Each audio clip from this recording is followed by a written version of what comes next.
তুমি যে কি হাজার বাক্য দিয়ে বুঝিয়েও আমি তা বর্ণনা করতে পারবো না। না, তুমি এইসব দামি দামি উপহারও এনেছো বলে নয়, তুমি খাবারের অর্ডার দিয়েছো বলেও নয়, তুমি একটা অন্ধকার ঘরে আলো এনে দিয়েছো, আলো।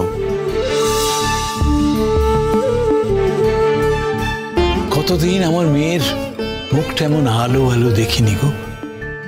দেখবই বা কি করে, যা ঝড়ঝাপটা ওর উপর দিয়ে যাচ্ছে।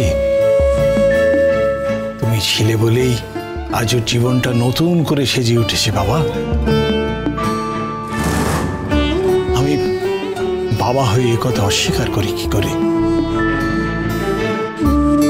নতুনদা, তুমি এরকমই থেকো, সারা জীবন এরকম থেকো। তোমাকে বোঝার ক্ষমতা অনেকেরই নেই, যারা বোঝে না তাই তুমি কোনোদিন বোঝাতেও যেও না। আমি দোষে গুণে সাধারণ মানুষ প্রসন্ন। আমি কখনো আশা করি না সবাই আমায় বুঝবে, কেন বুঝতে যাবে? আর আমি বা আশা করব কেন? আমার বৃত্তটা খুব ছোট প্রসন্ন।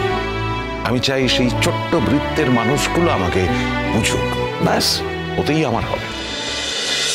শুধু আমার একটাই দুঃখ, বুবলাই আমাকে বুঝল না। আমার প্রতি ওর ভালোবাসাও হারিয়ে ফেলেছে।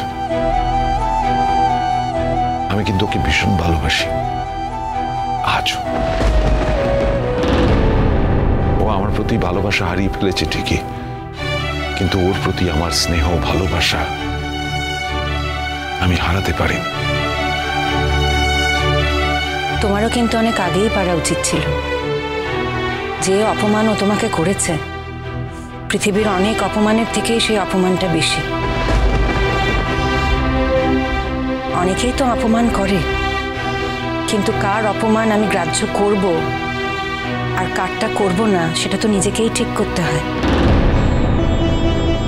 আর এটাও আমি জানি যে বুবলাই এমন একটা ছেলে যার অপমান তোমাকে আহত করে। সেই জন্য তোমারও অনেক আগেই উচিত ছিল নিজের ভালোবাসার উপর থেকে সরিয়ে নেওয়া।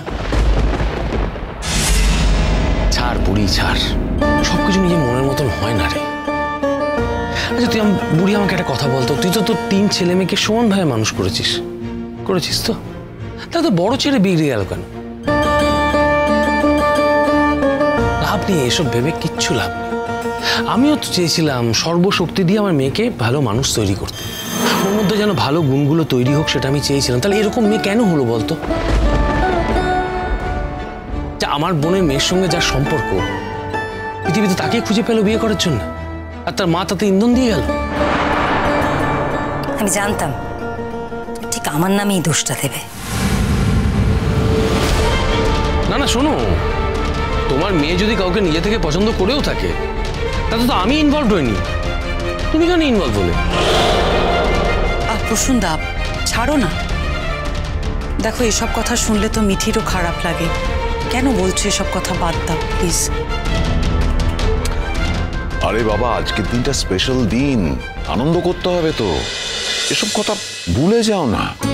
দেখো, আর কিছুক্ষণের মধ্যেই কিন্তু খাবার চলে আসবে, তারপর আমরা সবাই মিলে একসঙ্গে খাবো। চিরসখা সোম থেকে রবি প্রতিদিন রাত 9টায় স্টার জলসায় ও জিও হটস্টারে।